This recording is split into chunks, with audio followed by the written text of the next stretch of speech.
بسم اللہ الرحمن الرحیم۔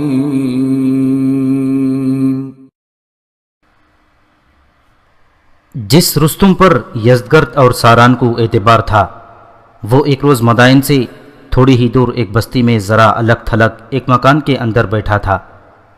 باہر سے تو یہ مکان عام سا اور کسی عام سے آدمی کا لگتا تھا، لیکن کمروں کے اندر جا کر پتہ چلتا تھا کہ یہ کسی رئیس کا مکان ہے۔ یہاں کوئی رئیس نہیں بلکہ یہاں شیریں رہتی تھی، جو کسریٰ یعنی خسرو پرویز کی چہیتی ملکہ تھی۔ فارس کی قسمت اس ملکہ کے ہاتھ میں تھی، جرنیل اس کے آگے جھکے جھکے رہتے تھے۔ یہ بات اب پرانی ہو گئی تھی۔ شیریں اس مکان میں چوری چھپے نہیں رہتی تھی، سب جانتے تھے یہ شیریں ہے جس کے اشارے پر سر قلم ہو جایا کرتے تھے۔ لوگ اسے دیکھ کر کہا کرتے تھے کہ دوسروں کی قسمت بنانے اور بگاڑنے والی کی اپنی قسمت دیکھو۔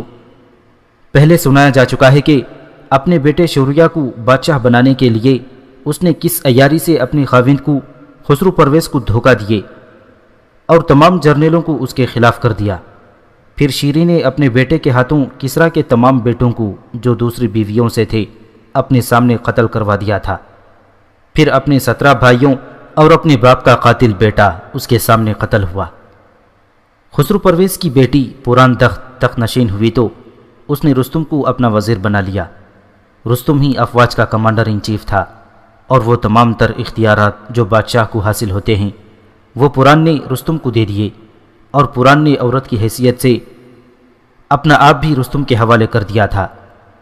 پوران سلطنت وقت کو تباہی و بربادی سے بچانے کے لیے تخت نشین ہوئی تو خسرو پرویز کی تمام بیویاں اور داشتائیں مدائن سے نکل گئیں اور مختلف بستیوں میں جا آباد ہوئی۔ شیریں زیادہ دور نہیں گئی تھی، مدائن کے قریب ہی ایک گاؤں میں آباد ہو گئی تھی۔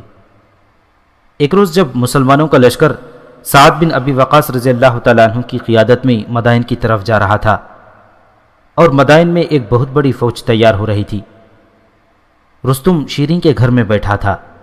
وہ بادشاہ قسم کا جرنیل تھا، جہاں چاہتا اور جس وقت چاہتا جا سکتا تھا۔ شیریں کے پاس وہ پہلی بار نہیں آیا تھا۔ شیریں بڑھاپے میں تو کبھی کی داخل ہو چکی تھی، لیکن جوانی کے انداز ابھی باقی تھے، اور یہ انداز اس عیاری کے آئینہ دار تھے جن سے اس کی فطرت بنی تھی۔ کیا سوچ کر آئے ہو رستم؟ شیریں نے رستم سے پوچھا۔ تم نے کہا تھا کہ اب آؤ گے تو اپنا فیصلہ سناؤں گا۔ میں نے اپنے بیٹے کا انتقام لینا ہے، اس لیے اگر فارس کی شہنشاہی ختم ہو جاتی ہے تو ہو جائے۔ حالات میرے سامنے ہیں، رستم نے کہا، تم بھی دیکھ رہی ہو، ان حالات میں تمہارا مقصد پورا نہیں ہو سکتا۔ یزدگرد کو میں نے تخت پر نہیں بٹھایا، اسے سرکردہ لوگ لائے ہیں۔ ان لوگوں نے کہا تھا کہ جرنیلوں نے اپنے اختلافات ختم نہ کیے تو وہ شاہی خاندان کے خلاف بغاوت کر دیں گے۔ تم دیکھ رہی ہو کہ مدائن میں کس طرح فوج تیار ہو رہی ہے اور کس طرح لوگ دوڑ دوڑ کر آ رہے ہیں اور فوج میں شامل ہوتے جا رہے ہیں۔ یہ بھی تم جانتی ہو کہ لوگوں نے بغاوت کر کے مسلمانوں سے اپنے علاقے واپس لے لیے ہیں۔ یوں سمجھ لو کہ اس وقت فارس کی بادشاہی لوگوں کے ہاتھوں میں ہے۔ یہ حالت جلدی بدل جائیں گی، پھر جو کہو گی وہی کروں گا۔ میرے قریب آؤ رستم، شیریں نے رازدارانہ لہجے میں کہا، اور جب رستم سرک کر اس کے قریب ہو گیا تو اس نے کہا، مجھے تمہاری ضرورت ہے اور میں اپنی یہ ضرورت پوری کرنے کا معاوضہ دوں گی۔ ایک راز ہے جو میں تمہیں بتانا چاہتی ہوں۔ میں نے اچھا خاصا خزانہ ایک جگہ چھپا رکھا ہے، اس کے لیے مجھے ایک مرد کی ضرورت ہے۔ میں اکیلی عورت کیا کر سکتی ہوں؟ وہ مرد تم ہی ہو سکتے ہو۔ تم جانتے ہو مجھے تم پر پورا پورا اعتماد ہے۔ کیا کرو گی اس خزانے کو؟ رستم نے پوچھا۔ تمہارے اور میرے کام آئے گا، شیریں نے کہا۔ پہلے یہ بتاؤ کہ مسلمانوں کے سامنے فارس کا مستقبل کیا ہے؟ اچھا نظر نہیں آتا، رستم نے جواب دیا۔ اب ہم بہت زیادہ فوج تیار کر رہے ہیں، مسلمان اتنی فوج کبھی نہیں لا سکتے، پھر بھی مجھے شک ہے کہ ہماری فوج میدان میں جم نہیں سکے گی۔ کیا تم ایسی کوشش کر سکتے ہو کہ جنگ ٹلتی رہے؟ شیریں نے پوچھا۔ کر سکتا ہوں، رستم نے کہا۔ تو کرو، شیریں نے کہا، جنگ کو ڈالنے کی کوشش کرو۔ میں تمہیں صاف بتا دیتی ہوں، میں نے اس ملک کی ملکہ بننا ہے، تم جانتے ہو کہ میری بادشاہی میں تمہارا رتبہ کیا ہوگا۔ اگر مدائن پر مسلمانوں کا قبضہ ہو گیا تو تمہارا کام یہ ہوگا کہ مجھ تک پہنچو۔ تمہارے ساتھ چند غلام ہونے چاہیے جو اس جگہ کی کھدائی کریں۔ کیا ان لوگوں کی طرف سے تمہیں خطرہ نہیں جن سے تم نے خزانہ دفن کرایا تھا؟ رستم نے پوچھا۔ نہیں، کوئی خطرہ نہیں۔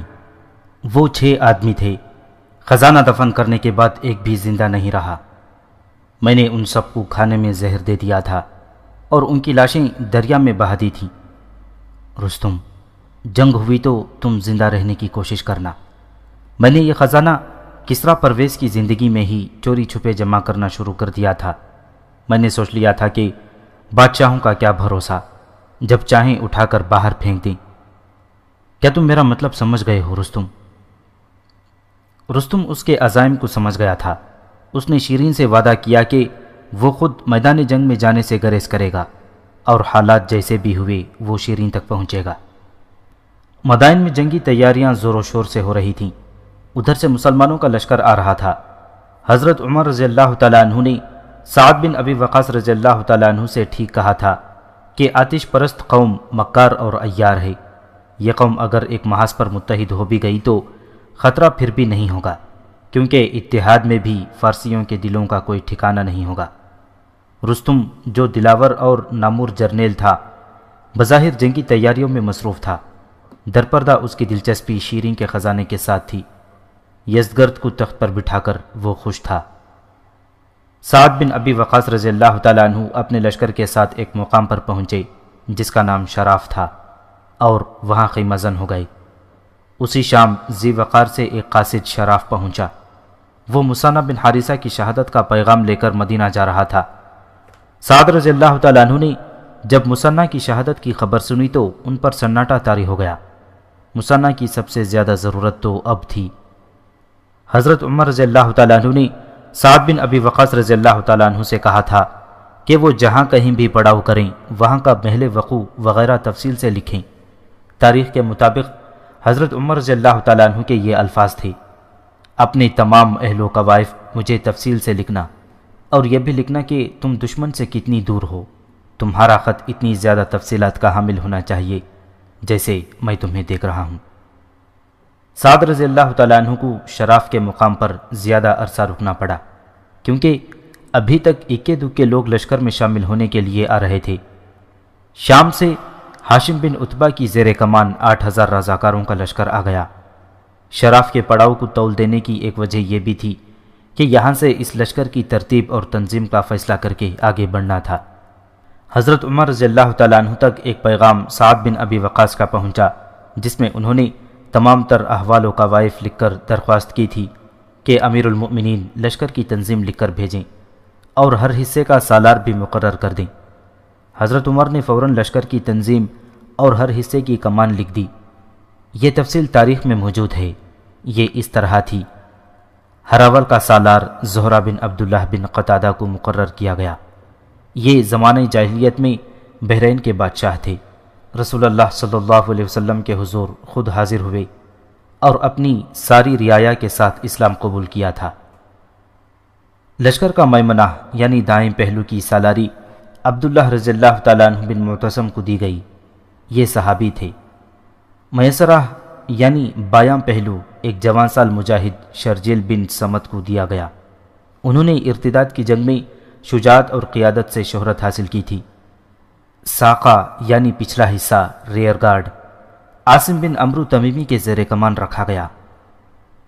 طلایہ گشتی دستے کے کمانڈر سواد بن مالک، مجرد یعنی بے قاعدہ فوج کے کمانڈر سلمان بن ربیقہ الباہلی، پیادہ فوج کے جمال بن مالک الاسدی اور شتر سوار دستے کے کمانڈر عبداللہ بن ذل سمین مقرر کیے گئے تھے۔ قاضی عبداللہ بن ربیع الباہلی تھے اور خزانچی کے فرائض بھی انہی کے سپرد تھے۔ رائد یعنی رسد کی فراہمی اور تقسیم کے انچارج مشہور و معروف صحابی سلمان فارسی رضی اللہ تعالیٰ عنہ تھے۔ فارس کے رہنے والے تھے۔ جنگ خندق میں خندق کا تصور انہوں نے ہی دیا تھا اور خندق کھدوائی تھی۔ عربوں اور فارسیوں کے درمیان ترجمانی کے فرائض ہلال ہجری کو دیے گئے اور منشی زیاد بن ابی سفیان کو مقرر کیا گیا۔ لشکر کے ساتھ طبیب بھی تھے، لیکن ان کی تعداد نہیں لکھی گئی، نہ ان کے نام کسی تاریخ میں ملتے ہیں۔ اور اس ترتیب سے آگے بڑھو اور تمہاری منزل قادسیہ ہوگی، وہاں تمہارے سامنے عجم کی زمین اور پیٹھ پیچھے عرب کے پہاڑ ہوں گے۔ اگر دشمن کے دباؤ سے کبھی پیچھے ہٹنا پڑا تو ان پہاڑوں کے اندر آ جانا۔ قادسیہ پہنچ کر مجھے وہاں کے حالات تفصیل سے لکھنا۔ قادسیہ فارس کا دروازہ ہے۔ سعد بن ابی وقاص رضی اللہ تعالیٰ عنہ نے یہ پیغام ملتے ہی لشکر کو اس کے مطابق تقسیم کر کے ہر حصے کا کمانڈر مقرر کر دیا۔ شراف سے آگے سعد رضی اللہ تعالیٰ عنہ کو مکمل بلکہ ضرورت سے زیادہ احتیاط سے کوچ کرنا تھا۔ انہوں نے ایک کام یہ کیا کہ چند ایسے عربوں کو جو فارسی زبان بھی بول سکتے تھے اور آگے کے علاقوں سے اچھی طرح واقف تھے، جاسوسی کے لیے بھیج دیا اور انہیں کہا کہ ذرا سی خبر بہت جلد لاتے رہیں۔ انہیں اور بھی ہدایات دی گئی تھیں۔ سعد رضی اللہ تعالیٰ عنہ کے ساتھ جو لشکر آیا تھا اس میں یہ کمزوری تھی کہ نصف سے زیادہ تعداد کو میدان جنگ میں لڑنے کا تجربہ نہیں تھا۔ انہیں صرف لڑنے کا تجربہ تھا۔ وہ تیغزن تھے، تیر انداز بھی تھے اور شہ سوار بھی، اور وہ ایک جذبہ لے کر آئے تھے، جذبہ بھی ایسا جو روح کا جنون تھا۔ لیکن سعد رضی اللہ تعالیٰ عنہ کو یہ خطرہ دکھائی دے رہا تھا کہ جنگجو ہونا تو پہلی شرط ہے، لیکن تنظیم میں اور سالار کی قیادت میں لڑنا بالکل ہی مختلف بات ہے۔ دوسرا خطرہ یہ بھی تھا کہ وہ جس دشمن کے خلاف لڑنے جا رہے تھے اس کی تعداد ٹریدل جیسی تھی۔ اس کے پاس ہتھیار بہت بہتر، گھڑ سوار بہت زیادہ، اور سب سے بڑا خطرہ یہ کہ اس کے پاس ہاتھی تھے، اور عربوں نے ہاتھی کبھی دیکھا ہی نہیں تھا۔ ذرا غور کیجئے کہ اس لشکر کے ساتھ شاعر بھی آئے تھے، جن میں عرب کے مشہور شاعر شماخ، حتیہ اوس بن مغیرہ، عبدہ بن طیب، عمرو بن معدی کرب اور اشعث بن قیس شامل تھے، اور اس لشکر میں خطیب بھی تھے، جن میں قیس بن حبیرہ غالب، ابن الحزیل اسدی، بصر بن ابی رحم جہنی، عاصم بن عمر، ربی معدی اور ربی بن عامر جیسے شعلہ بیان اور اپنے زمانے کے نامور خطیب شامل تھے۔ گو اس وقت کے شاعر آج کل کے شاعروں جیسے نہیں تھے، جن کی زندگی کا مقصد صرف مشاعرے پڑھنا اور داد وصول کرنا ہے، اور اس وقت کے امام اور خطیب بھی آج کے اماموں اور خطیبوں جیسے نہیں تھے، جنہوں نے قوم کو فرقوں میں تقسیم کر کے ایک ایک مسجد پر قبضہ کر رکھا ہے۔ لیکن وہ بہرحال شاعر اور خطیب تھے، تیغزن اور شہ سوار بھی تھے، لیکن ان کی روزمرہ زندگی کے معمولات کچھ اور تھے۔ سعد رضی اللہ تعالیٰ عنہ نے انہیں سپاہی سمجھ کر لڑانا تھا۔ آگے چل کر انہوں نے کیا رول ادا کیا ہے، یہاں اتنا ہی بتا دینا کافی ہے کہ لڑائی شروع ہونے سے پہلے ان شاعروں اور خطیبوں کی شعلہ بیانی نے مجاہدین کو آگ کے بگولے بنا دیا تھا۔ یہاں ایک شاعر کا ذکر بے محل نہ ہوگا۔ یہ عرب کے مشہور شاعرہ خنسا تھیں، جو اپنے 4 بیٹوں کو ساتھ لے کر حضرت سعد رضی اللہ تعالیٰ عنہ کے لشکر کے ساتھ گئی تھیں۔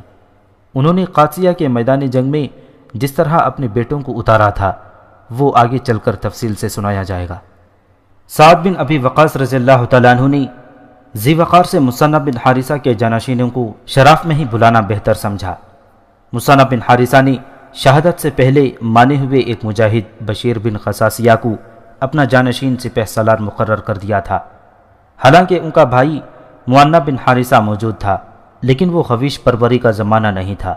میدان جنگ کے مطلوبہ جوہر اور قیادت کی صلاحیت دیکھی جاتی تھی۔ سعد رضی اللہ تعالیٰ عنہ نے قاصد کو یہ پیغام دے کر ذی وقار بھیجا کہ مثنی کے جانشین کو ساتھ لائے۔ قاصد راستے ہی سے واپس آ گیا۔ اس کے ساتھ معنا اور مثنی کی بیوہ سلمہ تھی۔ سعد رضی اللہ تعالیٰ عنہ اٹھ کر معنا سے بغل گیر ہو گئے اور دونوں بہت روئے۔ سلمہ پاس کھڑی آنسو بہا رہی تھی۔ میرے دونوں بھائیوں نے غیرت مندوں کی طرح جانیں دی ہیں، معنا نے کہا۔ اور تم سلمہ؟ سعد بن ابی وقاص رضی اللہ تعالیٰ عنہ نے مثنی کی بیوہ سے پوچھا۔ واپس جانا چاہو گی؟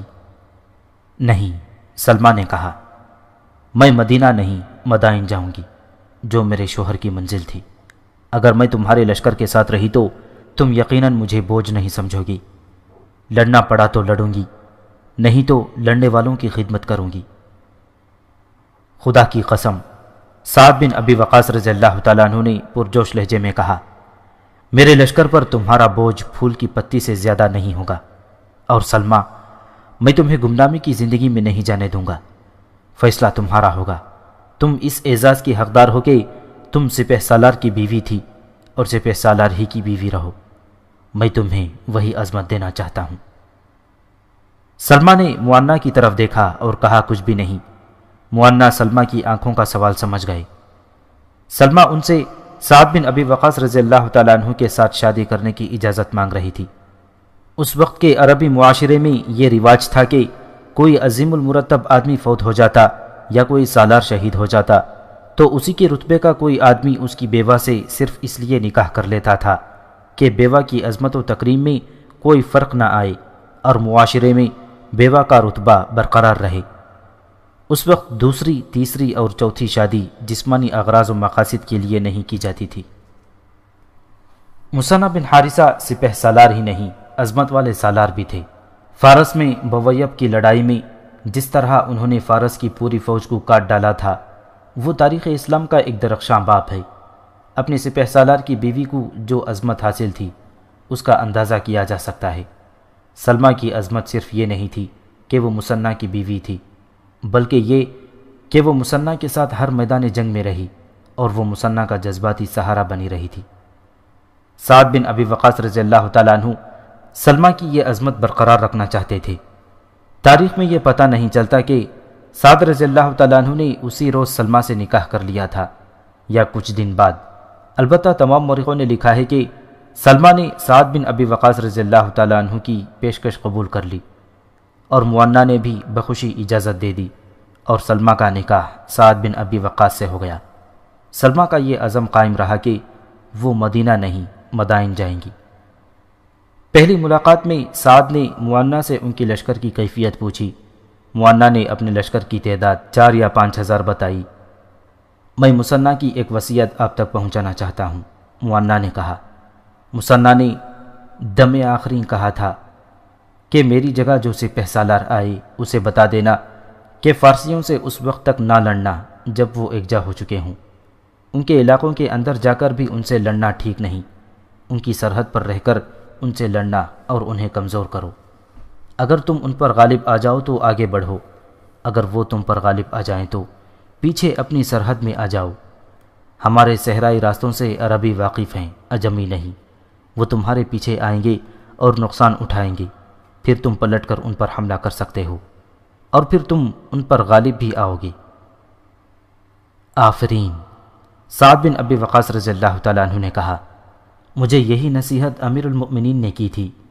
یہ تھی قابلیت مسنہ کی۔ دشمن کی کیا خبر ہے؟ ہم نے جو علاقے فتح کیے تھے وہاں کے لوگ باغی ہو گئے ہیں، موانہ نے جواب دیا۔ شہروں اور قصبوں میں انہوں نے ہمارے عمال کو قتل کر دیا ہے۔ زندہ وہی رہے جو کسی طرح بروقت بھاگ آئے تھے۔ یہاں کے لوگوں کا کوئی بھروسہ نہیں۔ ہماری فتح ہوئی تو ہمارے ساتھ ہو گئے، ہمیں پیچھے ہٹنا پڑا تو اپنی فوج کے ساتھ ہو گئے۔ اس کا مطلب یہ ہوا کہ وہ محب وطن ہیں، سعد رضی اللہ تعالیٰ عنہ نے کہا۔ نہیں، موانہ بولے، عیار اور فریب کار ہیں، ضرورت پڑتی ہے تو اپنی فوج کو بھی دھوکہ دے جاتے ہیں، اپنی فوج کو پسند نہیں کرتے۔ سلمہ نے کہا، ان کے فوجی کسی گاؤں میں چلے جائیں تو نوجوان لڑکیوں پر دست درازی کرتے ہیں، لوگوں کے گھروں میں گھس کر جو چیز اچھی لگتی ہے اٹھا لے جاتے ہیں۔ ان لوگوں پر اپنی دہشت طاری کرنے کی ضرورت ہے، موانہ نے کہا، ورنہ قابو میں نہیں رہیں گے۔ اگر ان سے توجہ ہٹا کر آگے بڑھتے جائیں تو یہ پیٹھ پر وار کر دیں گے۔ مدائن سے جو خبریں آ رہی ہیں وہ کچھ اس طرح کی ہیں کہ وہاں بڑی خوفناک جنگی تیاریاں ہو رہی ہیں۔ موانہ نے جنگی تیاریوں کی تفصیل بتائی۔ اس لشکر میں شام سے آئے ہوئے 8,000 مجاہدین بھی تھے جن کے سالار ہاشم بن عتبہ تھے۔ وہ 8,000 مجاہدین تربیت یافتہ ہی نہیں، تجربے کار بھی تھے۔ وہ شام میں کئی لڑائیاں پہلے خالد بن ولید رضی اللہ تعالیٰ عنہ اور پھر ابو عبیدہ رضی اللہ تعالیٰ عنہ کی قیادت میں لڑ کر آئے تھے۔ سعد بن ابی وقاص رضی اللہ تعالیٰ عنہ نے ان 8,000 مجاہدین کو الگ تھلگ رکھا تاکہ انہیں انتہائی مخدوش اور ہنگامی صورتحال میں استعمال کیا جائے۔ باقی لشکر کو سعد نے جنگی مشقیں کرانی شروع کر دیں۔ انہوں نے سالاروں سے کہا کہ انہیں منظم طریقے سے ایک جماعت کی صورت میں لڑنے کی مشق کرائیں۔ سعد بن ابی وقاص رضی اللہ تعالیٰ عنہ کے اس لشکر میں شامل ہونے والے بیشتر افراد اپنی بیویوں اور بچوں کو بھی ساتھ لائے تھے۔ سلمہ آئی تو عورتیں ہجوم کر کے آ گئیں۔ صحابہ کرام اور کئی اور مجاہدین کی بیویاں پہلے بھی محاذوں پر جا چکی تھیں۔ کئی ایک نوجوان لڑکیاں تھیں جو پہلی بار محاذ پر آئی تھیں، کچھ ان سے بڑی تھیں جنہیں محاذ پر جانے کا پہلا موقع ملا تھا۔ تمام عورتیں سلمہ سے بیوگی کا اظہار افسوس کرنے لگیں۔ کون کہتا ہے مجھے مثنیٰ یاد نہیں آیا کرے گا؟ سلمہ نے سب سے کہا، خدا کی قسم تم میں سے کوئی بھی اپنے خاوند کے بغیر خوش نہیں رہے گی، لیکن اسلام کی بیٹی کی متاع صرف خاوند ہی نہیں ہوتا، ہمیں اپنے خاوندوں کے لیے نہیں اسلام کے لیے زندہ رہنا ہے۔ تم میں سے جو پہلی بار محاذ پر آئی ہیں، میں انہیں بتانا چاہتی ہوں کہ تم میں سے کئی ایک اپنے خاوندوں کی خون میں نہائی ہوئی لاشیں دیکھیں گی، اپنے بچوں کے باپ کا خون بھی تڑپتا دیکھیں گی۔ تم میں سے بعض جو اپنے بچوں کو ان کے باپ کے ساتھ لائی ہیں، انہیں یتیم واپس لے جائیں گی۔ اگر تم ماتم کرنے بیٹھ گئیں تو اسلام کا بول بالا کرنے والا کوئی نہیں رہے گا۔ مسلمان عورت کی شادی ایک آدمی کے ساتھ نہیں، اسلام کے ساتھ ہوتی ہے۔ ہمیں اپنے خاوندوں کو نہیں، اسلام کو زندہ رکھنا ہے۔ خاوند اور بھی مل جاتے ہیں، اسلام جیسا سچا دین نہیں ملے گا۔ عورتیں خاموشی سے سنتی رہیں۔ میں تمہیں بتاتی رہوں گی کہ لڑائی شروع ہونے کے بعد تمہیں کیا کرنا ہے، سلمہ نے کہا۔ اور اس کے فوراً بعد قادسیہ کی طرف کوچ کا حکم مل گیا۔ لشکر جتنے دن اس مقام پر قیام پذیر رہا، سعد رضی اللہ تعالیٰ عنہ حضرت عمر کو پیغام بھیجتے رہے۔ ہر پیغام میں پوری رپورٹ ہوتی تھی۔ حضرت عمر نے سعد سے کہا تھا کہ کوچ کا دن وہ خود مقرر کریں گے، جو انہوں نے کر دیا۔ مورخ لکھتے ہیں کہ حضرت عمر اپنے احکام میں چھوٹی چھوٹی باتیں بھی لکھتے تھے۔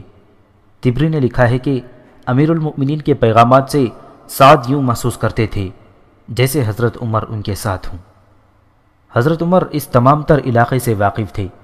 جاہلیت کے زمانے میں وہ کئی بار ادھر سے گزرے تھے۔ انہوں نے قادسیہ کی طرف کوچ کا حکم ان الفاظ میں دیا، تم جب قادسیہ پہنچو تو خیال رکھنا کہ قادسیہ فارس کا دروازہ ہے۔ فارسیوں کو ضروریات زندگی اسی دروازے سے گزر کر پہنچتی ہیں۔ یہ بھی خیال رکھنا کہ قادسیہ کا علاقہ سرسبز اور شاداب ہے۔ اس علاقے سے دریا بھی گزرتا ہے اور ندیاں بھی، ان پر پل بھی ہیں۔ یہ قادسیہ اور مدائن کے قدرتی دفاعی انتظامات ہیں۔ ان پلوں اور راستوں پر اس طرح قبضہ کر لینا کہ تمہارے مسلح دستے وہاں موجود رہیں اور باقی لشکر کو پیچھے رکھنا۔ قادسیہ جانے کے لیے عزیب کا راستہ اختیار کرنا۔ اس نام کے دو مقامات ہیں، ایک کا نام عزیب النجاحات ہے اور دوسرے کا نام عزیب القوروس۔ ان دونوں مقامات کے درمیان قیام کرنا اور دائیں بائیں حملے کرنا، بستیوں کو تباہ و برباد نہ کرنا، وہاں سے رسد اکٹھی کر لینا اور گوشت کے لیے بیل اور بھیڑ بکریاں اکٹھی کر لینا۔ آگے کی خبر رکھنا۔ شراف سے کوچ ہوا اور دوسرے دن لشکر عزیب پہنچا۔ یہ ایک فوجی چوکی تھی جو چھوٹے سے قلعے کی شکل کی تھی۔ اس کے دروازے کھلے ہوئے تھے۔ لشکر ابھی کچھ دور ہی تھا کہ کہیں سے ایک آدمی اٹھا اور دوڑتا ہوا کھلے دروازے کے اندر چلا گیا۔ اس عمارت کے کئی برج تھے۔ یہ آدمی پہلے ایک برج میں گیا اور لشکر کو دیکھنے لگا، پھر وہاں سے ہٹ کر وہ دوسرے برج میں گیا اور لشکر کو دیکھنے لگا، پھر وہ ایک اور برج میں چلا گیا اور وہاں سے نکلا تو پھر نظر نہ آیا۔ تیزی سے آگے بڑھو، سعد بن ابی وقاص رضی اللہ تعالیٰ عنہ نے کہا۔ وہ آدمی لشکر کی تعداد دیکھ رہا ہے، فوجی ہے، اسے جانے نہ دینا۔ ایک پیادہ دستہ چوکی کے دروازے کے اندر چلا گیا۔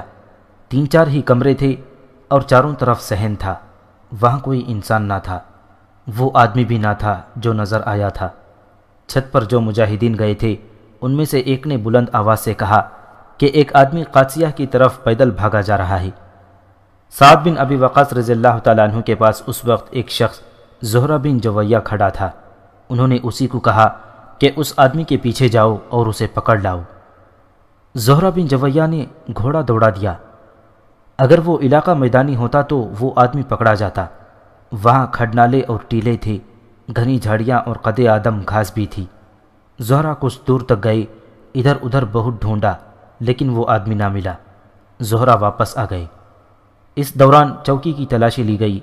تاریخ کے مطابق وہاں سے تیروں اور کمانوں کا بہت بڑا ذخیرہ ملا، برچیاں بھی بہت زیادہ تعداد میں ملیں اور بے شمار برتن ملے جو مچھلی کی کھال کے بنے ہوئے تھے۔ یہ فارس کی فوج کا گودام یا اسلحہ خانہ تھا جو وہاں اس لیے بنایا گیا تھا کہ اس علاقے میں لڑائی ہوئی تو تیروں اور برچیوں کی کمی قریب ہی سے پوری کر لی جائے۔ سعد رضی اللہ تعالیٰ عنہ نے لشکر کو وہیں قیام کرنے کا حکم دیا اور تمام حصوں کے سالاروں کو بلایا۔ میرے رفیقوں، سعد رضی اللہ تعالیٰ عنہ نے کہا، آج سے ہماری جنگی کارروائیاں شروع ہو رہی ہیں۔ تمہیں پہلے بتایا جا چکا ہے کہ یہاں کے لوگوں کا کردار کیا ہے۔ یہ لوگ کسی کے بھی وفادار نہیں، دھوکہ دہی ان کی فطرت میں شامل ہے، ہمارے خلاف بغاوت کر چکے ہیں، ہمیں شکست دینے کے لیے فارس کی فوج میں بھرتی ہو رہے ہیں۔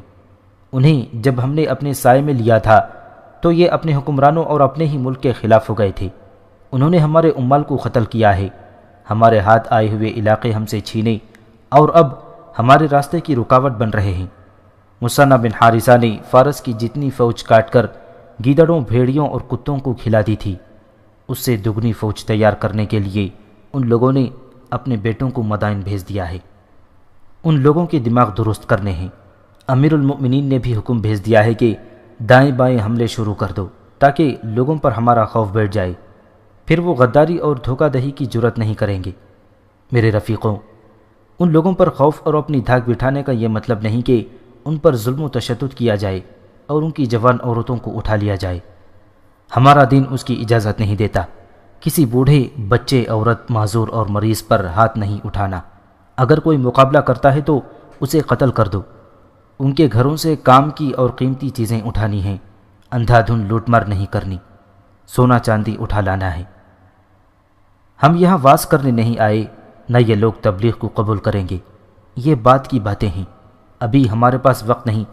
بستیوں پر حملوں کا دوسرا مقصد یہ ہے کہ ہمیں رسد کی ضرورت ہے، بیل اور بھیڑ بکریاں اور اناج اکٹھا کر لینا، پھر ہر بستی کے ارد گرد 3 4 آدمی چھوڑ دینا جو کسی کو بستی سے نہ نکلنے دیں۔ اب اس کارروائی کے لیے ٹولیاں بنا لو اور آج رات ہی سے یہ کارروائی شروع کر دو۔ وہاں ارد گرد جو بستیاں تھیں ان پر حملے شروع ہو گئے۔ ان حملوں کا انداز چھاپوں جیسا تھا۔ مجاہدین کی ایک جماعت کسی بستی میں ایسے جوش و خروش سے جا دھمکتی جیسے بستی کے بچے کو قتل کر دیا جائے گا۔ تمام آبادی کو باہر اکٹھا کر کے کہا جاتا کہ اناج، اشیاء خرد و نوش، سونا چاندی وغیرہ باہر لے کر آ جائیں۔ پھر انہیں کہا جاتا کہ بستی کا کوئی فرد بستی سے باہر قدم نہ رکھے، اگر کسی نے باہر نکلنے کی کوشش کی تو اسے قتل کر دیا جائے گا۔ لوگ اپنی نوجوان بیٹیوں کو چھپاتے پھرتے تھے، لیکن مجاہدین نے کسی لڑکی کی طرف دیکھا تک نہیں۔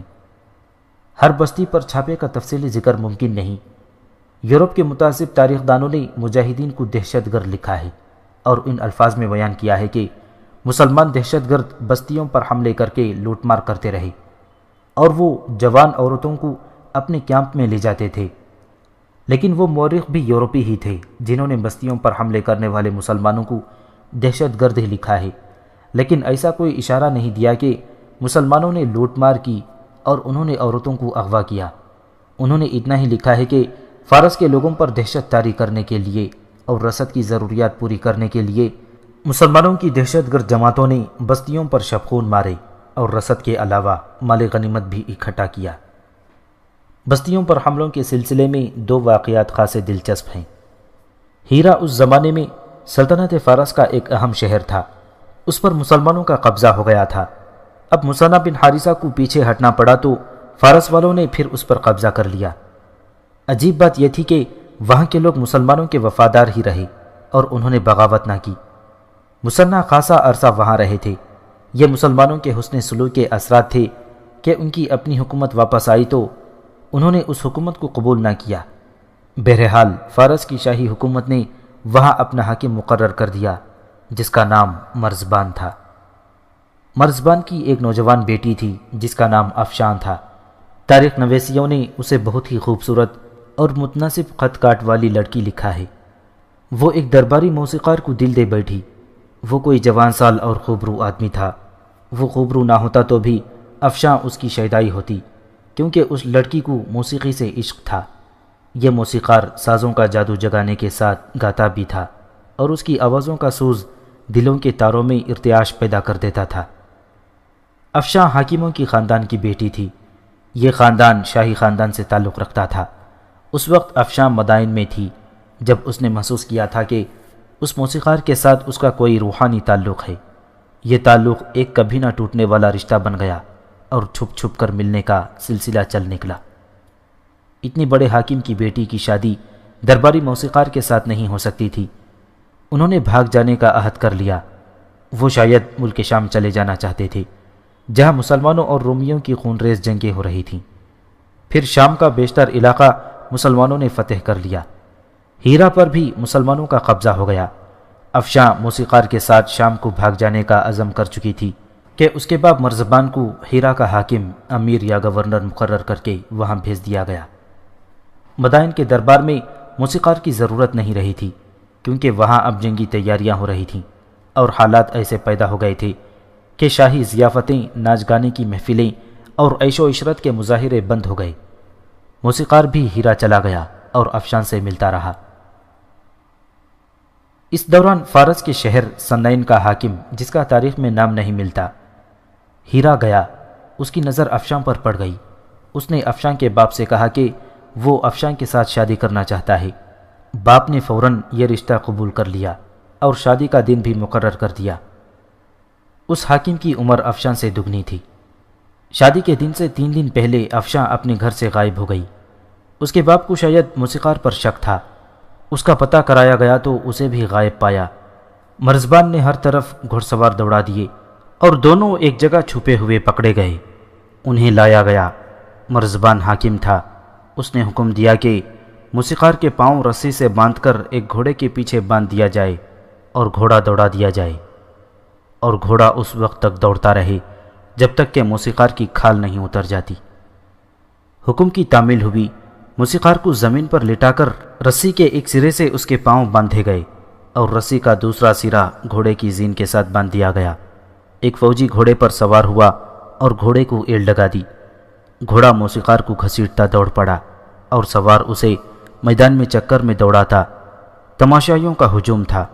افشان بھی دیکھ رہی تھی۔ موسیقار سخت اور پتھریلی زمین پر گھسٹتا جا رہا تھا۔ پہلے اس کے کپڑے پھٹے، پھر اس کا جسم خون سے لال ہونے لگا، اور پھر صاف پتہ چلتا تھا کہ زمین اور کنکریوں نے اس کے جسم کی کھال اتار دی ہے۔ میری شادی حاکم سنین کے ساتھ نہیں ہوگی، افشان نے چلا کر کہا۔ ادھر سعد بن ابی وقاص رضی اللہ تعالیٰ عنہ کے لشکر کی چھاپہ مار جماعتیں بستیوں پر چھاپے مار رہی تھیں۔ ایک روز ایک زیادہ نفری کی پارٹی ہیرا کی طرف چلی گئی۔ اس وقت تک مدائن میں یہ اطلاع نہیں پہنچی تھی کہ مسلمان بستیوں پر شبخون مار کر رسد اور مال غنیمت اکٹھا کر رہے ہیں۔ چھاپہ مار مجاہدین کی یہ جماعت ہیرا اور سنین کے درمیان پہنچی تو اسے شور و غل سنائی دینے لگا۔ دف اور شہنائیاں بھی بج رہی تھیں۔ یہ علاقہ جنگلاتی تھا، اونچی نیچی ٹیکریاں تھیں، گہرے نشیب بھی تھے۔ ایک مجاہد نے ایک بلند ٹیکری پر چڑھ کر دیکھا۔ ایک جلوس سا آ رہا تھا جس میں 250-300 آدمی گھوڑوں پر سوار تھے۔ 4 پہلوؤں والی بھگیاں بھی تھیں اور دف اور مختلف ساز بجانے والے پیدل آ رہے تھے۔ مجاہد ٹیکری سے اتر آیا اور اپنے ساتھیوں کو بتایا کہ اس نے کیا دیکھا ہے۔ جماعت کا کمانڈر ٹیکری پر چلا گیا اور واپس آ کر بتایا کہ اس قافلے پر حملہ کیا جائے۔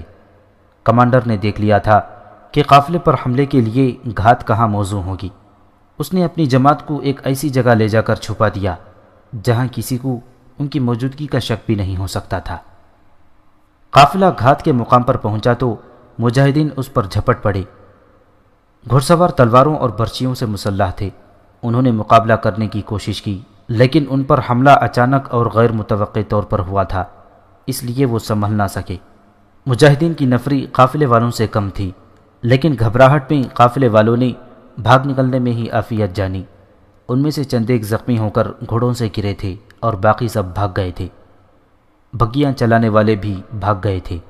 بھگیاں شاہانہ تھیں۔ ان کے پردے ہٹا کر دیکھا۔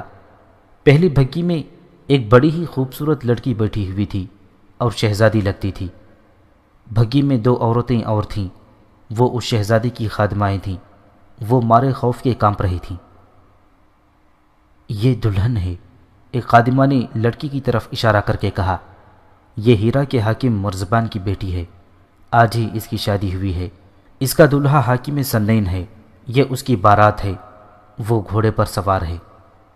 یہ لڑکی افشان تھی جو دلہن بن کر حاکم سنین کے ساتھ سسرال جا رہی تھی، لیکن اسے روک لیا گیا۔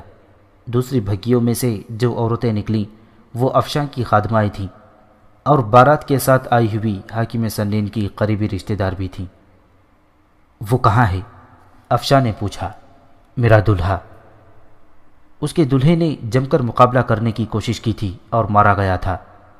دلہن کو پتہ چلا تو اس کے چہرے پر خوشی کا تاثر آ گیا۔ میں نے کہا تھا کہ اس کے ساتھ میری شادی نہیں ہوگی، افشان نے عجیب سے لہجے میں کہا اور پوچھا، ہمارے ساتھ کیا سلوک ہوگا؟ یہ اس سے پوچھنا جس کے ساتھ تمہاری شادی ہوگی، مجاہدین کے کمانڈر نے کہا۔ شادی کے بغیر کوئی شخص تمہارے اور ان عورتوں میں سے کسی کے جسم کو ہاتھ تک نہیں لگائے گا۔ تمہارے ساتھ وہ سلوک نہیں ہوگا جو تمہارے فوجی اپنی ملک کی عورتوں کے ساتھ کیا کرتے ہیں۔ باراتی بھاگ گئے تھے اور 3-4 مارے گئے تھے۔ جہیز بہت ہی قیمتی تھا اور بہت ہی زیادہ تھا۔ خالص سونے کے زیورات اور قیمتی ہیروں اور پتھروں کا ہی کوئی شمار نہ تھا۔ 4-5 بھگیاں گھوڑوں سمیت الگ ملی تھیں۔ یہ جماعت وہیں سے واپس آ گئی۔ عورتوں کو عورتوں کے حوالے کر دیا گیا۔ افشان نے اپنی کہانی مسلمان عورتوں کو سنائی۔ اسے عورتوں نے بھی یقین دلایا کہ وہ کسی مسلمان کی بیوی بنے گی اور اسے داشتہ نہیں بنایا جائے گا۔ ایک تو یہ بات سن کر افشان خوش ہوئی اور دوسری خوشی اسے یہ تھی کہ اس کا ادھیڑ عمر دولہا مارا گیا تھا۔ افشان نے مسنہ کی بیوہ سلمہ کے ہاتھ پر، جو اب سعد بن ابی وقاص رضی اللہ تعالیٰ عنہ کی بیوی تھی، اسلام قبول کر لیا تھا۔ اس کے بعد تاریخ خاموش ہے کہ افشان کس کی بیوی بنی تھی۔ شبخون اور چھاپے اور رسد وغیرہ اکٹھی کرنے کے سلسلے میں ایک اور واقعہ دلچسپی سے خالی نہ ہوگا۔ تاریخوں میں آیا ہے کہ ایک مجاہد عاصم بن عمر ایک گاؤں پر چھاپا مارنے گئے تھے تو گاؤں کے لوگ پہلے ہی وہاں سے بھاگ گئے تھے۔ صرف ایک آدمی اتفاق سے سامنے آ گیا۔ اس سے پوچھا، تم کون ہو اور کہاں رہتے ہو؟ اس نے بتایا کہ وہ چرواہا ہے اور سارے گاؤں کے مویشی کو وہ چرنے چگنے کے لیے لے جایا کرتا ہے۔ عاصم نے پوچھا، مویشی کہاں ہیں؟ یہاں ایک بھی مویشی نہیں، چرواہے نے جواب دیا۔ لوگ اپنے مویشی ساتھ لے کر بھاگ گئے ہیں۔ جھوٹ نہ بولو، عاصم بن عمرو نے کہا، ہم صرف مویشی اور بھیڑ بکریاں لے کر چلے جائیں گے۔ روایت جو مشہور ہوئی وہ یہ تھی کہ چرواہے نے جب تیسری بار جھوٹ بولا تو قریب کے ایک مکان سے ایک بیل کی آواز آئی، خدا کی قسم یہ شخص جھوٹ بولتا ہے، ہم سب مویشی یہاں ہیں، آؤ اور ہمیں ہانک کر لے چلو۔ عاصم بن عمرو اس مکان میں گئے۔ بڑا ہی وسیع صحن تھا اور وہاں بے شمار مویشی تھے، بھیڑیں، بکریاں اور گائیں بھی تھیں۔ گاؤں کے لوگ اپنے مویشی اس گھر میں بند کر کے چرواہے کو یہاں رکھوالی کے لیے چھوڑ گئے تھے۔ عاصم بن عمرو کی چھاپہ مار جماعت نے تمام مویشی اور بھیڑ بکریاں باہر نکالیں اور اپنے کیمپ میں لے آئے۔ اس وقت کے لوگوں نے اس واقعے کو سچ مان لیا کہ ایک بیل کی آواز نے انسانوں کی طرح بول کر اپنی اور دوسرے مویشیوں کی نشاندہی کی تھی۔ یہ روایت مشہور و معروف مورخین طبری اور بلازری نے اور ان کے 2-3 ہم عصروں نے لکھی ہے۔ طبری اور بلازری نے یہ بھی لکھا ہے کہ یہ روایت سینہ بسینہ حجاج بن یوسف کے زمانے میں پہنچی تو حجاج کے کانوں میں پڑی۔ حجاج نے اسے سچ ماننے سے انکار کر دیا اور ساتھ ہی یہ عہد بھی کیا کہ وہ اس واقعے کی تصدیق یا تردید کرے گا۔ حجاج بن یوسف نے بڑی کاوش اور تگ و دو سے ان چند ایک آدمیوں کو ڈھونڈ نکالا جو جنگی قادسیہ کے وقت نوجوان تھے اور اب ضعیف العمر ہو چکے تھے۔ حجاج نے ان سب کو بلا کر حلف لیا اور پوچھا کہ یہ واقعہ کیا تھا۔ ان سب نے حلفیہ بیان دیا کہ یہ واقعہ ایسے ہی ہوا تھا جیسے سنایا گیا ہے، اور بیل انسانوں کی زبان بولا تھا۔ گویا ان سب نے اس واقعے کی تصدیق کر دی۔ حجاج بڑا کھرا اور حقیقت پسند انسان تھا۔ وہ حجاج ہی تھا جس نے ایک عورت کی پکار پر محمد بن قاسم کو ہندوستان بھیجا تھا۔ حجاج نے تحقیقات کی تو پتہ چلا کہ یہ افراد جو اس واقعے کی تصدیق کر رہے تھے عاصم بن عمرو کے ساتھ نہیں تھے، یعنی وہ عینی شاہد نہیں تھے۔ بہرحال حجاج نے اس خیال سے اس واقعے کی تحقیقات جاری رکھیں کہ تاریخ میں کوئی غلط بات نہ آ جائے۔ آخر راز یہ کھلا کہ جب چرواہا باہر کھڑا جھوٹ بول رہا تھا کہ یہاں کوئی مویشی نہیں، اس وقت قریبی مکان سے ایک بیل ٹکرایا۔ اس کی دیکھا دیکھی ایک اور بیل ٹکرایا۔ عاصم بن عمرو کے کان کھڑے ہو گئے اور وہ اپنے ساتھیوں کو ساتھ لے کر اندر گئے تو وہاں تمام مویشیوں کو موجود پایا۔ طبری اور بلازری لکھتے ہیں کہ عربی زبان میں اظہاریت اور تشبیہوں کے انداز کچھ شاعرانہ سے ہوتے ہیں۔ ہوا یوں تھا کہ عاصم بن عمرو اتنے زیادہ مویشی اور بھیڑ بکریاں اور دودھ دینے والی گائیں لایا تو اس نے خوشی اور ہیجانی کیفیت میں اپنے ساتھیوں کو یوں سنایا کہ چرواہا بول رہا تھا کہ مویشی یہاں نہیں ہیں، تو ایک بیل بول پڑا کہ ہم یہاں ہیں، آؤ اور ہمیں ہانک کر لے جاؤ۔ بیل کے بولنے کا مطلب یہ تھا کہ بیل ٹکرایا اور مویشیوں کی نشاندہی ہو گئی۔ مسلمانوں کے اتنے زیادہ شبخون اور چھاپے ڈھکے چھپے تو نہیں رہ سکتے تھے۔ یہ ایک دو بستیوں کی بات نہیں تھی، مجاہدین نے کوئی بستی نہیں چھوڑی تھی۔ فارسیوں کو احساس ہو گیا تھا کہ انہیں بغاوت کی سزا دی جا رہی ہے، اس کے ساتھ ہی انہیں یہ بھی پریشانی بھی لاحق ہوتی جا رہی تھی کہ ان کی اپنی فوج کہاں ہے کہ مسلمان دندناتے پھر رہے ہیں۔ اس کا اثر ان لوگوں پر نفسیاتی نوعیت کا ہوا۔ انہوں نے اپنی فوج کے بجائے مسلمانوں کو اچھا سمجھنا شروع کر دیا، جو نہ شراب پیتے تھے نہ ان کی عورتوں پر ہاتھ ڈالتے تھے۔ علامہ شبلی نعمانی رحمۃ اللہ علیہ نے ایک بستی کا ذکر کیا ہے۔ مسلمانوں کی ایک چھاپہ مار جماعت ایک بستی پر چھاپہ مارنے جا رہی تھی۔ بستی سے کچھ دور یہ جماعت رک گئی، شاید چل چل کر مجاہدین تھک گئے تھے۔ بستی سے دو تین عورتیں دوڑی آ رہی تھیں۔ انہیں معلوم نہیں تھا کہ یہاں مسلمان موجود ہیں۔ مسلمان چھپ کر بیٹھے سستا رہے تھے، عورتیں ان کے درمیان آ گئیں۔ مجاہدین اٹھ کھڑے ہوئے، عورتیں اور زیادہ خوفزدہ ہو گئیں۔ ہم ظلم سے بھاگ کر آئی ہیں، ایک عورت نے کہا۔ ہماری اپنی فوج کے 50 آدمی ہمارے گاؤں میں آ گئے ہیں، لوگوں کے گھروں سے شراب منگوا کر پی رہے ہیں اور انہیں جو لڑکی اچھی لگتی ہے اسے الگ لے جا کر خراب کرتے ہیں۔ ایسے لگتا ہے جیسے اس گاؤں پر انہی کی حکومت ہو۔ مجاہدین کی نفری ان فوجیوں کی نسبت خاصی تھوڑی تھی، پھر بھی ان عورتوں کو ساتھ لے کر وہ بستی میں چلے گئے۔ فارس کے فوجی شراب کے نشے میں بدمست تھے اور بستی میں انہوں نے اودھم مچا رکھا تھا۔ لوگوں نے گھروں کے دروازے بند کر لیے تھے۔ کچھ جوان عورتیں ادھر ادھر بھاگ گئی تھیں۔ مجاہدین نے کسی ایک بھی فوجی کو زندہ نہ چھوڑا۔ اس کا نتیجہ یہ ہوا کہ لوگوں نے مجاہدین کے آگے اناج کی بوریوں کے ڈھیر لگا دیے۔ فارس کا بادشاہ یزگرد مدائن میں تھا۔ اسے اطلاع ملی کہ کچھ لوگ فریادی بن کر آئے ہیں۔ یزگرد باہر آ گیا۔ 20-25 معزز قسم کے آدمی باہر کھڑے تھے۔ سب تعظیماً رکوع میں چلے گئے۔ سیدھے ہو جاؤ اور بات کرو، نوجوان یزگرد نے کہا۔ کیا فریاد لے کر آئے ہو؟ شہنشاہ فارس، ان لوگوں میں سے ایک نے شاہی آداب کی پابندی کرتے ہوئے کہا۔ کسریٰ کی نسل کا اقبال بلند ہو، سورج کے بیٹے، جو بات کرنے آئے ہو وہ کرو، یزگرد نے غصے سے کہا۔ یہاں کوئی شہنشاہ نہیں، وقت ضائع نہ کرو۔ پھر سن لے شہزادہ یزگرد، ایک معمر آدمی نے کہا۔ مسلمانوں نے ہمارے گھر خالی کر دیے ہیں۔ یوں معلوم ہوتا ہے جیسے فارس ہمارا نہیں مسلمانوں کا ملک ہے۔ اپنی فوج کا کہیں نام و نشان نہیں ملتا۔ اپنے فوجی کہیں نظر آتے ہیں تو وہ اپنے ہی لوگوں کو پریشان کرتے نظر آتے ہیں۔ ان لوگوں نے بتایا کہ مسلمان کس طرح آتے ہیں اور وہ بستیوں سے کیا کچھ اٹھا کر لے جاتے ہیں۔ یزگرد ان لوگوں سے فارغ ہو کر اندر گیا ہی تھا کہ اسے اطلاع دی گئی کہ حاکم ہیرا مرزبان آیا ہے۔ یزگرد نے اسے اندر بلا لیا۔ تمہارا چہرہ بتا رہا ہے کہ تم کوئی اچھی خبر نہیں لائے، یزگرد نے کہا۔ میں اپنا چہرہ کسی کو دکھانے کے قابل نہیں رہا شاہ فارس، مرزبان نے کہا۔ عرب کے یہ ڈاکو میری بیٹی کو اٹھا لے گئے ہیں، اس کا جہیز بھی لے گئے ہیں۔ بارات کے ساتھ معزز گھرانوں کے 30 عورتیں تھیں، انہیں بھی لے گئے۔ میں نے جسے داماد بنایا تھا اسے قتل کر گئے ہیں۔ مورخ لکھتے ہیں کہ یزگرد نے اس سے آگے کچھ نہ سنا۔ غصے سے اٹھا، لمبے لمبے ڈگ بھرتا کچھ دیر کمرے میں ٹہلا، رکا اور مرزبان کی طرف دیکھا۔ تم واپس ہیرا چلے جاؤ، یزگرد نے کہا۔ میں عرب کی ساری بیٹیاں اٹھوا دوں گا، رستم کو بلاؤ۔ حاکم ہیرا مرزبان چلا گیا۔ رستم افواج فارس کا کمانڈر ان چیف تھا اور اسے کلی اختیارات حاصل تھے۔ ان حالات میں جب مسلمان عراق میں دندناتے پھر رہے تھے اور ان کے خوف سے بستیاں خالی ہوئی جا رہی تھیں، سب کی نظریں رستم پر لگی ہوئی تھیں۔ یزگر سے لے کر ایک عام اور غریب فارسی تک یہی کہتے تھے کہ رستم ہی مسلمانوں کو فارس سے نکال سکتا ہے اور رستم ہی عرب پر یلغار کر کے اسلام کا خاتمہ کر سکتا ہے۔ لوگوں کی نظریں تو رستم پر لگی ہوئی تھیں، لیکن رستم کی نظریں اس زائچے پر لگی ہوئی تھیں جو اس نے علوم نجوم و جوتش کی مدد سے بنایا تھا۔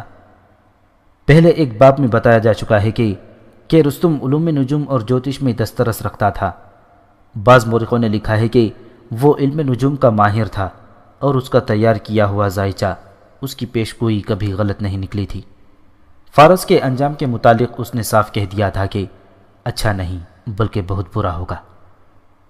جس وقت حاکم ہیرا مرزبان یزگرد کے آگے اپنی بیٹی کا رونا رو رہا تھا، اس وقت رستم کے پاس پوران دخت اور اس کی بیوی بیٹھی ہوئی تھی۔ وہ زائچہ سامنے رکھے انہیں بتا رہا تھا کہ فارس کا انجام اچھا نہیں ہوگا۔ کیا تمہیں یقین ہے کہ تم نے زائچہ صحیح بنایا ہے؟ پوران دخت نے کہا۔ اور اگر یہ زائچہ صحیح ہے، رستم کی بیوی نے کہا، تو اس کا انجام بدل دینے کا کوئی طریقہ نہیں؟ عامل ہیں، جادوگر ہیں؟ نہیں، رستم نے جواب دیا، یہ انجام ستاروں کی زیر اثر ہے۔ میں ستاروں کے سفر کے راستے نہیں بدل سکتا۔ میں کسی ستارے کو ایک برج سے نکال کر اپنی مرضی کے برج میں نہیں ڈال سکتا۔ ہاں پوران، میرا زائچہ بالکل صحیح ہے۔ یہ میں نے آج پہلی بار نہیں بنایا۔ جب تم تخت نشین ہوئی تھیں تو بھی میں نے زائچہ تیار کیا تھا، ستاروں کے راستے اچھی طرح دیکھے تھے، اس وقت بھی مجھے یہی جواب ملا تھا۔ اتنے میں یزگرد کے قاصد نے آ کر اسے کہا کہ شاہ فارس بلاتے ہیں۔ ابھی آتا ہوں۔ رستم نے قاصد کو رخصت کر کے پوران اور بیوی سے کہا، میں جانتا ہوں یزگرد مجھے کیوں بلا رہا ہے۔ مجھ تک خبریں پہنچ چکی ہیں کہ عربی ہماری بستیوں میں لوٹ مار کر رہے ہیں۔ میں یہ بھی جانتا ہوں کہ عربوں سے ہماری جنگ قادسیہ کے میدان میں ہوگی اور یہ بڑی ہولناک جنگ ہوگی۔ عربوں کی تعداد زیادہ سے زیادہ 40,000 ہوگی اور ہماری فوج کی نفری 1.25 لاکھ ہوگی۔ لیکن آگے اندھیرا ہے۔ کیا یزگرد کو بتا دو گے کہ؟ نہیں، رستم نے پوران کی بات کاٹتے ہوئے کہا، اسے بتایا تو وہ سمجھے گا کہ میں لڑنے سے گریز کر رہا ہوں۔ میں صرف یہ کر سکتا ہوں کہ فارس کے اس انجام کو کچھ دنوں کے لیے ٹال دوں۔ یزگرد سے کہوں گا کہ مجھے مدائن میں رہنے دیں اور میں یہیں سے اپنی فوج کو لڑاتا اور مدد دیتا رہوں گا۔ میرا غم ایک اور بھی ہے، میں نہیں چاہتا کہ فارس کی شکست میرے نام لکھی جائے۔ میں نے آج تک کسی میدان میں شکست نہیں کھائی، میں نے شکستیں دی ہیں، میرا نام ہی فتح کا ضامن رہا ہے۔ میں کیسے برداشت کر لوں کہ ہونے والی عبرتناک شکست میرے کھاتے میں لکھ دی جائے؟ ایک تو حقیقت ہے کہ جو ہر مورخ نے لکھی ہے کہ رستم جنگ کو ٹالنا چاہتا تھا۔ جنگ ٹالنے کی دوسری وجہ اس کا وہ وعدہ بھی تھا جو اس نے شیرین کے ساتھ کیا تھا۔ اس نے شیرین سے کہا تھا کہ وہ جنگ کو ٹالے گا۔ شیرین کے عزائم یہ تھے کہ وہ اپنے بیٹے شیرویہ کے قتل کا انتقام لینا چاہتی تھی اور اس کا ارادہ ملکہ بننے کا بھی تھا۔ اس نے رستم کو ایک خزانے کا اور وزیر اعظم کے رتبے کا لالچ بھی دیا تھا۔ رستم یزگرد کے محل کو روانہ ہو گیا۔ کیا اس میں کوئی شک ہے کہ عجم کے سب سے بڑے جنگجو اور جرنیل آپ ہیں؟ یزگرد نے رستم سے کہا، صرف آپ ہی ہیں جو ان عربی قزاقوں کو اپنے ملک سے نہ صرف یہ کہ نکال سکتے ہیں بلکہ ایک ایک سپاہی اور سالار کو کاٹ سکتے ہیں۔ لیکن میں حیران ہوں کہ تمام تر فوج کے کمانڈر اعلیٰ آپ ہیں اور یہ نہیں دیکھ رہے کہ ملک میں کیا ہو رہا ہے۔ فوج تیار ہے، آپ فوراً عرب کے ان مسلمانوں کو تباہ کرنے کے لیے نکلیں اور میں آپ سے توقع رکھتا ہوں کہ آپ مدینہ کو بھی فتح کر لیں گے۔ شہنشاہ فارس، رستم نے کہا۔ نہیں رستم، یزگرد نے کہا، میں آپ کا بچہ ہوں، مجھے شہنشاہی آپ نے دی ہے، آپ مجھے شہنشاہ نہ کہیں۔ پہلے اس خطرے کو ختم کریں جو مدائن تک پہنچ رہا ہے۔ اگر اپنے آپ کو آپ بچہ اور مجھے اپنا باپ یا استاد سمجھتے ہیں تو میری بات ذرا توجہ سے سنیں۔